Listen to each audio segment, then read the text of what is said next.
Hey guys, जब घर में साफ सफाई की जाती, घर की सजावट की जाती है, तो हम जो चीज़ यूज़ नहीं होता है हम उसे बाहर फेंक देते हैं, या तो जला देते हैं या पानी में बहा देते हैं, है ना। जैसे घर में गंदगी ना हो, घर साफ और स्वच्छ रहे। तो उसी प्रकार से ये कंटेंट जो है कल की के ऊपर ही है। ये कंटेंट अब आप बोलोगे कि मैं ये कूड़ा करकट से क्या संबंधित है ना।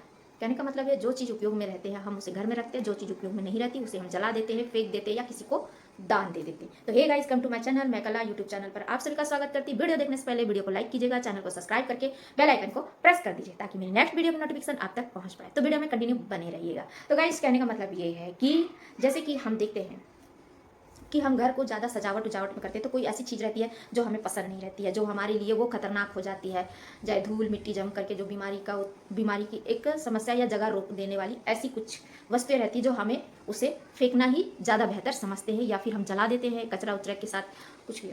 तो ऐसे ही अभी आप लोगों को देखने को मिला होगा प्रयागराज में बाढ़ के जो स्तर थे वहाँ पे पूरा का पूरा पानी घर में आधा आधा पूरा लबालब भर गया। जिस गंगा जी को हम छूने के लिए, पाने के लिए, दर्शन करने के लिए हम इतने दूर से जा रहे थे, लोग कोने कोने से निकल रहे थे, वही गंगा हर घर में दिखाई दे रही थी। मतलब गंगा मैया का जो रौद्र रूप था उसे देखकर ऐसा लग रहा था कि अब गंगा माँ मैया किसी को नहीं छोड़ने वाली है, वो सबको डुबा के ही रखेगी।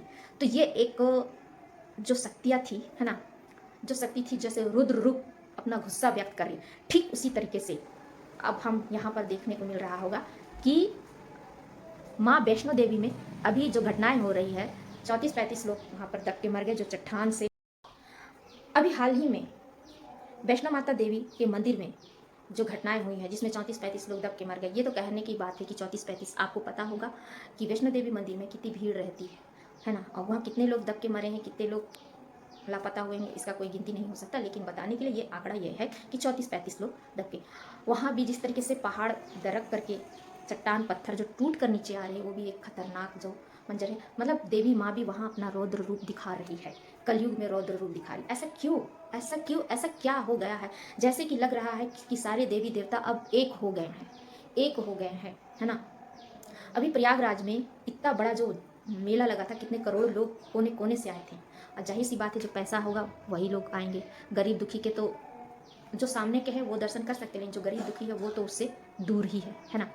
तो कहने का मतलब ये है कि दुनिया में ना गंदगी ज़्यादा हो गई है, और गंदगी ज़्यादा होने से मतलब ये है कि दुनिया में गंदगी हो गई। गंदगी का मतलब ये है कि दुनिया में पाप इतना बढ़ गया है।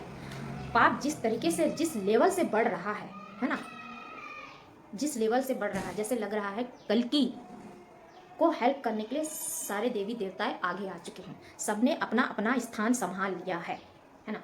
जो गंदगी को साफ कर रहे हैं, जो भी उसके रास्ते में आए हैं वो सैलाब की तरह बहा कर लेकर चले जा रहे हैं, है ना। ये जैसे प्रयागराज में ही देख लो, पाप लोग थोड़ा सा नाव में जाने के लिए इतने लूट रहे थे वहाँ पर। वहाँ जिस तरीके से हम तीर्थ यात्रा कर रहे थे वो तीर्थ यात्रा नहीं था, वो लूट का एक मंजर बन गया था। लूटने वाला एक तीर्थ कम लूटने वाला स्थान ज़्यादा हो गया था, कि वहाँ पर लोगों को लूट पाट ज़्यादा हो रही थी। उसी प्रकार से अभी वैष्णो देवी मंदिर में भी वही हाल हो रहा है ना। लोग थोड़े से ऊपर चढ़ने के लिए जो अपने कानून नियम के अनुसार, अपने मेहनत के अनुसार जो पैसा लेना, वो ऐसा ना करके लोग अभी डबल तिबल चार्ज करके लोगों को ठग रहे हैं, लूट रहे हैं। यानी पाप इतना बढ़ रहा है। चलो, पाप तो बढ़ रहा है, लेकिन इस पाप से मुक्ति का रास्ता कैसे देख रहे हैं लोग? इधर पाप कर रहे हैं, सीधा मंदिर भाग रहे हैं। आखिर मंदिर से ही शुरुआत क्यों हो रही है? आखिर मंदिर से ही शुरुआत क्यों हो रही है? लोगों का तहस नहस मंदिर से शुरुआत होने का एक रीजन ये भी हो सकता है, लोग जितना ज़्यादा पाप कर रहे हैं लेकिन मंदिर जा रहे हैं दिल खोल के, दान दक्षिणा। जैसे गरीब लोग, जो गरीब है उनके लिए तो बहुत मुश्किल है, लेकिन जो रईस है तो खुलेआम दान, जैसे वीआईपी दर्शन हो जाता है ना। गरीब लोग लाइन लगा के खड़े हैं, वीआईपी लोग पैसा देकर अंदर घुस जाते हैं। तो ये सब क्या है? ये सब पाप होता है। उतने करोड़ों के बीच में ऐसा कौन सा ऐसा जो भक्त होगा जिसके दिल से हाय निकल जाती है, और ये हाय बहुत मजबूत होती है, जो भगवान से सीधा कनेक्ट होती है। कहते हैं ना कि हमारे भगवान ढूंढने की जरूरत नहीं है कहीं पे, भगवान हमारे अंदर है, हमारे दिल में, हमारे आत्मा में है। जब भगवान आपके अंदर है, जब आपका कोई दिल दुखाता है तो वो सीधा, अगर दिल दुखाता है और उस दिल को जब दर्द होता है ना, वो सीधा कनेक्ट ऊपर से करता है, फिर आपके पक्ष में फिर वो सामने आकर खड़े होते हैं। तो कहने का मतलब ये था कि लोग पाप कर रहे हैं जरूर, और पाप को मुक्ति के लिए तीर्थ यात्रा कर रहे हैं, और वहाँ पर जब तीर्थ यात्रा कर रहे हैं तो भगवान को तो देना ही पड़ेगा, क्योंकि जब एक बच्चा बदमाश दूसरा सही रहता है तो माँ के लिए तो दोनों बच्चे बराबर है ना। कोशिश करती है सुधारने के लिए, लेकिन दंड देने, उतना खतरनाक दंड नहीं दे सकती। लोग जब यहाँ पाप कर रहे हैं, जाके भगवान माता जी के सर मतलब मत्था टेक रहे हैं कि भगवान हमारा ये कर दो, माता को तो देना ही पड़ेगा। तो हो क्या रहा है, तो सबसे अच्छा भाई ये रास्ता ही जाम कर दो, ताकि लोगों के अंदर में एक डर रहे कि तुम आ जरूर रहे हो, जान को प्रभा किए बगैर आ रहे हो, सोच समझ कर आए, ताकि लोग जाने से पहले सोचे अरे वहाँ पे तो ये भूसंकलन हो रहा है, वहाँ पर बादल फट के गिर गया है ना, वहाँ पर बाढ़ आ गई है उस जगह पर। तो लोगों को एक अंदर एक डर बैठाना चाहते हैं, क्योंकि लोग पाप कर रहे हैं, दर्शन करके पाप धो दे रहे हैं। 100% पाप में ऐसा नहीं है, अगर आप किसी को जा रहे हो, जैसे किसी के सामने जा रहे हो, भगवान से मांग रहे हो, हम किसी को कुछ देते हैं, जैसे कुछ गलत कर दिया फिर जाके माफ़ी मांग अगला तो माफ़ करेगा, हालांकि थोड़ा बहुत मन में रखेगा लेकिन करेगा तो माफ़ सामने में है। तो सेम ऐसे ही है, भगवान भी 100 में कम से कम 50-60% तो छूट दे ही देती है, पाप से मुक्ति दिला ही देती है। लेकिन लोग ये अपना कर्म बना लिए हैं कि पाप करो, धोने जाओ तीर्थ यात्रा में।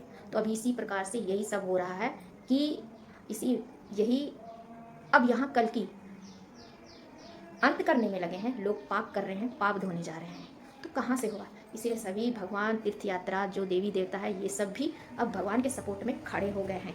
और कलयुग में कली इतना ताकतवर है ना, उसे कल की भगवान हरा नहीं सकते, अकेले हरा नहीं सकते। मैंने वीडियो डाला है ना, उसके लिए और 8 खिलाड़ी, दमदार खिलाड़ी को कलयुग में, वैसे तो ये सब जीवित है, अपने अपने स्थान में सब भगवान का इंतजार कर रहे हैं, तो वो जीवित है, ये सब एक साथ मिलकर कली का अंत करेंगे। और ये इसकी शुरुआत हो चुकी है, और इसमें अब जैसे कि मैं बोल रही हूँ, पाप कर रहे हैं, पाप धोने जा रहे हैं, तो फिर वो भगवान जो है, देवी लोग भी है, जो देवी माता है, ये सब भी अपना अपना स्वरूप दिखा रहे हैं। तो गाइस एक ही है, कलयुग में अगर सावधान सतर्क रहना है तो 3 टाइम त्रिकाल संधि, भागवत गीता है ना, और यही सब है। मैं तो भागवत गीता पढ़ती हूँ गाइस, टाइम मिलने से एक ही श्लोक पढ़ती हूँ, हो सके तो 10 या 11 के बीच में। पढ़ने का जितना है, सुनने का भी उतना पुण्य मिलता है।